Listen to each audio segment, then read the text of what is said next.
Welcome to Ahead of the Curve. I'm Michael Nicoletos for Real Vision. We're here today with Jim Rogers. Jim, hello.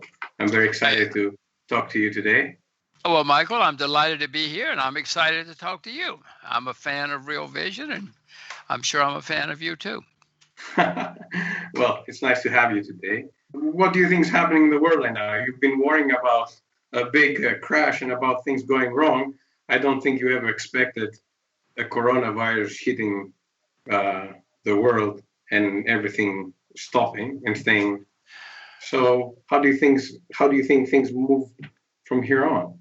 Well, what I have said in the past is that the next time we have a bear market is going to be the worst in my lifetime, with the simple explanation that in 2008 we had a problem because of too much debt. And over the last 10 or 12 years, the debt has skyrocketed everywhere. So the next one has to be worse than the last one. I thought it was a simple statement. I didn't think anybody would notice, but they have. As you know, it had been over 10 years since America, I'll use America, as America had a bear market, and there towards the end, things were going up every day. I mean, it was a little bit of a blow off there at the end, up between like November and February, say, and the U.S. market made an all-time high. So it was time. It was time. I certainly didn't know it was going to be the virus. I doubt if anyone did. Anyone who did is probably lying. But whatever the cause, we would have had. There's always a cause when it's time for a bear market. And this time it happened to be a virus and other things too. The main problem, if you ask me, is the staggering amount of debt which has been built up since 2008. And my God, Michael, I don't know how old you are, but this is really going to be a disaster for most young people. I tend to agree with you. The thing is that debt is going to go even higher now.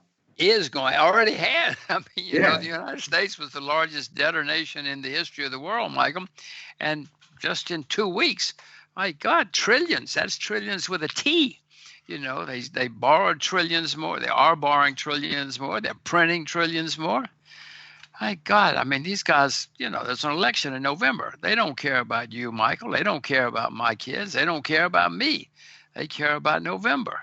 But unfortunately, it's going to leave all of us with a very, very serious problem. So what do you think happens now? Do you think they print even more? They make the bubble, they take the bubble to another level? The central banks buy all the debt? Michael, there's an election. Yeah. What's wrong with you? I know you watch Real Vision. There's an election. They have one thing in mind. They don't care about you. They don't care about my kids. They care about the election. That's their job. Yeah, but there's a big disconnect between the real economy, obviously, and the stock market.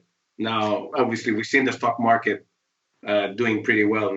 It fell like 30%, and then it has rallied since then. And some argue that it could go to new highs given the liquidity and the money that's being pumped in the system. But there's a big disconnect between the real economy and the markets. When you have 20 million, as you probably saw, 20 million unemployed in the US only, these people are going to go and vote, but they need a job to be happy, I guess. And that's why these guys are going to find more money to spend. You know, they know everything you just said. They watch Real Vision, and so they know what they have to do to get reelected. Again, this is not good for anybody